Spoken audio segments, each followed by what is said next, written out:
Hello, everyone, and welcome to another edition of Chapter 1 Read Aloud. Today, we are going to be reading a book by Kwame Alexander. It is The Crossover.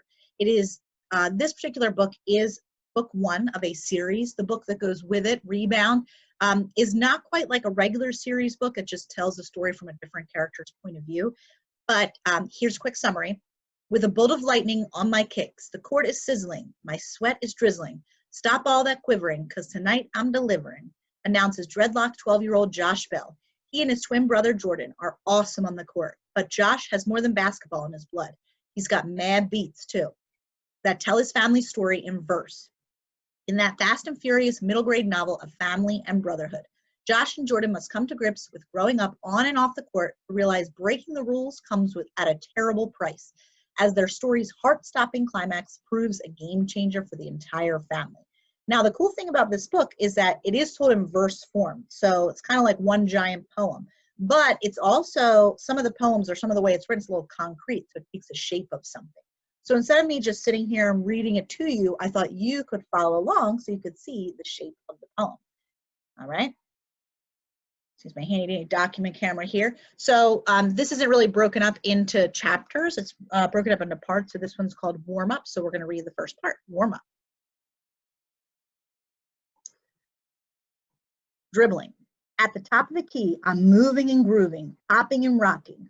Why you bumping? Why you locking? Man, take this thumping. Be careful though, because now I'm crunking, crisscrossing, flossing, flipping, and my dipping will leave you slipping on the floor while I swoop in to the finish with a fierce finger roll straight to the hole, swoosh. Josh Bell is my name, but Filthy McNasty is my claim. Nasty is my claim to fame. Folks can call me that because my game's acclaimed. So downright dirty, it'll put you to shame. My hair is long, my height's tall. See, I'm the next Kevin Durant, LeBron, and Chris Paul. Remember the greats? My dad likes to gloat. I ballad with Mike, Magic, and the GOAT. But tricks are for kids, I reply. Don't need your pets, my game's so fly. Mom said, your dad's old school, like an old Chevy. You're fresh and new, like a red Corvette. Remember so sweet, great Suzette. Each time you play, it's all net. If anyone else called me fresh and sweet, I burn mad as a flame. But I know she's only talking about my game. See, when I play ball, I'm on fire. When I shoot, I inspire. The hoops sail, and I'm the buyer. How I got my nickname. I'm not big on jazz music, Dad is. One day we were listening to a CD of a musician named Horace Silver, and Dad says, Josh, this cat is the real deal. Listen to that piano, fast and free, just like you and JB on the court. It's okay, I guess, Dad. Okay? Did you say okay? Boy, you better recognize greatness when you hear it. Horace Silver is one of the hippest. If you should half as good as he jams. Dad, no one says hippest anymore. Well, they ought to, because this cat is so hip, when he sits down, he's still standing, he says. Real funny, Dad. You know what, Josh? What, Dad? I'm dedicating this next song to you. What's the next song? Only the best song, the funkiest song, on Silver's Paris Blues album, Filthy McNasty. At first, I didn't like the name because so many kids made fun of me on the school bus. At lunch, in the bathroom, even Mom had to. It fits perfectly, Josh, she said. You never clean your closet, and that bed of yours is always filled with cookie crumbs and candy wrappers. It's just plain nasty, son.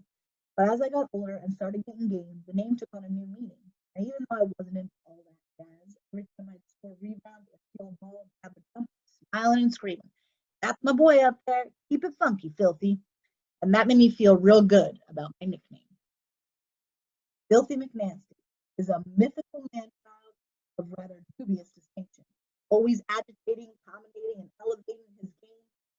He dribbles, fakes, and takes the rock to glass, fast, and on glass.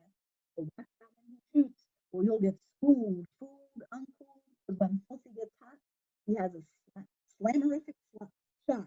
It's dunkalicious classy, and downright in your face McNasty. Jordan Bell. My twin brother is a baller. The only thing he loves more than basketball is betting. If it's 90 degrees outside and the sun is cloudless, he will bet you that it's going to rain. It's annoying and sometimes funny. Jordan insists that everyone call him JB. His favorite player is Michael Jordan, but he doesn't want people to think he's sweating him. even though he is.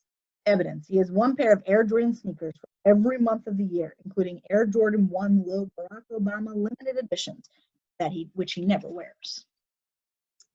Plus, he has empty sheets, pillowcases, slippers, socks, underwear, notebooks, pencils, cups, and sunglasses. With the filthy dollars he won from a bet, he and Dad made over whether the Krispy Kreme hot sound was on. It wasn't. He purchased a Michael Jordan toothbrush, only used once, on eBay. He's right. He's not sweating him. He's stalking him. On the way to the game, I'm banished to the back seat with JB, who only stops playing with my lock when I slap him across the bald head with my jockstrap. 5 reasons I have locks. 5. Some of my favorite rappers have them. Lil Wayne, 2 Chainz, and Whale. 4. They make me feel like a king. 3. No one else on the team has them. And 2. It helps people know that I am me and not JB. But mostly because, 1. Ever since I watched my dad posturing at 7-foot Croatian center on ESPN, best dunks ever, soaring through the air, his long disappeared like wings carrying him high above the rim, I knew one day I'd need my own wings to fly. Mom tells Dad he has to sit in the top of the bleachers. You're too confrontational, she says. So they don't forget to follow through when you're in jump shot. Baby tells Mom, we're almost in high school. No place to be game, please. Dad says, boys are the treasure your mother said. Your mom was like old. Yeah, but your mom didn't come to all of your games, she says. And she wasn't the assistant school principal either, I add. Conversation. Dad, do you miss playing basketball? I ask. Like jazz, Mrs. Busy, he says. Huh? Like hip-hop, Mrs. Tupac, filthy, he says. Oh, but you're still young. You could probably play, right? My playing days are over, son. My job now is to take care of this family. Don't you get bored sitting around the house all day? You could get a job or something. Filthy, what's all this talk about a job? You don't think your old man knows how to handle his business? Boy, I save my basketball money. The family is fine. I miss basketball a lot. I do have some feelers out there about coaching. Honestly, right now, I'm fine coaching the class and keep up with you and your brother. I'll go get JB so he won't be late to the game and coach benches you. Why don't you ever wear your championship ring? Yeah, I wear it when I want to floss. Dad smiles. I wear this one. Can you bounce the ball on the roof of the crate in the hoop? No. Then I guess you're not domain. Only domain wears the ring. Oh, come on, Dad. Tell you what, you can on the here and we'll see. Thanks, Dad. You know, if you're bored, you could always write a book. Yvonne's mom did. She wrote one about patience. A book? What would you have to write about? Maybe a book of those rules you give me and JP before you start games. I'm the man by Chuck Snow. Dad laughs. That's lame, Dad, I say. Who do you call him lame? Dad says, headlocking me. Dad, tell me again why they call you Demand. Filthy, back in the day, I was the boss. Never lost. I had the sickest double cross, and I kissed so many pretty ladies, they called me lip gloss. Oh, really? Mom says, sneaking up on us like she always seems to do. Yeah, you demand, Dad. I laugh and throw my gym bag in the trunk. Basketball rule number 1. In this game of life, your family is support, the ball is your heart. No matter how good you are, no matter how down you get, always leave your heart on the court. There you go. That is part 1 of the crossover. Hope you enjoyed it. In fact, if you end up liking this book and read it, there is a graphic novel version. That's right. So there's a lot of graphic novel versions of popular books. So read the crossover and then try out the graphic novel.